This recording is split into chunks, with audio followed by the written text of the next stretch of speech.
Binyamin Appelbaum, vous venez de publier 4 volumes du Mishneh Torah de Maïmonide, traduction française. Qui était Maïmonide? Maïmonide est un grand maître du judaïsme du XIIe siècle, ou un des plus grands maîtres même de l'histoire du judaïsme. Né en Andalousie, il dut rapidement quitter sa terre natale du fait des persécutions. Il fuit tout d'abord au Maroc, puis en Israël, et finit par s'installer dans ce qui est aujourd'hui la banlieue du Caire, dans le vieux Caire. Là-bas, il devint le médecin particulier du sultan et assuma de pair de très lourdes charges communautaires. Et c'est là qu'il écrivit la plupart de ses ouvrages. Justement, Maïmonide, donc, c'est un grand penseur aussi. Quels sont ses ouvrages? Alors, c'est là la particularité de Maïmonide. Ses ouvrages couvrent des domaines extrêmement larges.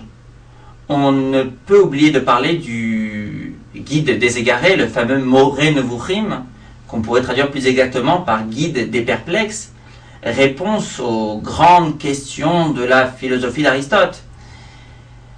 On n'oubliera pas de citer également les épîtres de Maïmonide, les réponses aux grandes questions de son temps, comme l'épître du Yémen ou l'épître relative à la résurrection des morts. Et puis enfin, son œuvre principale, qui fait l'objet de notre traduction, le Mishneh Torah, le Code des lois de Maïmonide, œuvre à laquelle il consacra 20 années de sa vie.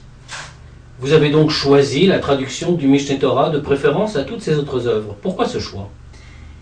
Eh bien, tout d'abord, les autres œuvres, notamment le Guide des égarés, ont déjà fait l'objet d'une traduction en français.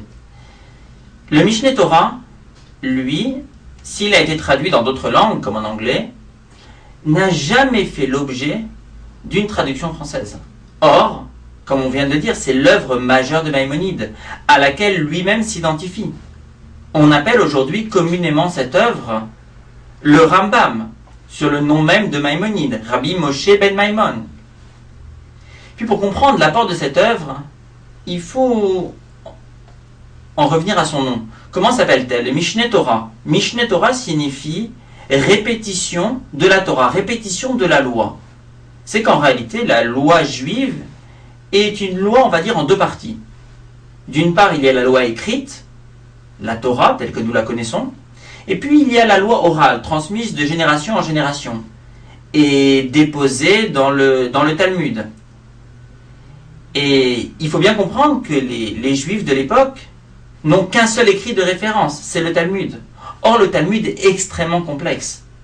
Pour tirer une loi du Talmud, il faut en maîtriser la totalité, comprendre la subtilité des débats des rabbins. Et c'est là l'enjeu de Maïmonide. Maïmonide entreprend de réécrire l'ensemble de ces lois selon une nouvelle classification et selon ses propres termes, dans un langage concis et clair. L'écrit de Maïmonide est également un écrit qui va servir de référence pour toutes les œuvres ultérieures. Car il faut savoir que cette œuvre de Maïmonide, qui en réalité jette également un nouveau regard sur l'ensemble du Talmud, est l'œuvre la plus commentée après le Talmud même. Cette œuvre-là, qui va servir de référence, est également la seule et unique de l'histoire du judaïsme qui couvre l'ensemble des lois de la Torah. C'est-à-dire qu'on a là un code des lois exhaustif qui traite aussi bien des lois qui sont applicables aujourd'hui que des lois relatives au temple ou au Sanhédrin, ou encore des lois relatives à la venue du Messie. Donc, Binyamin Appelbaum, vous avez traduit 4 volumes de cette série de 14, 10 volumes à paraître. Merci.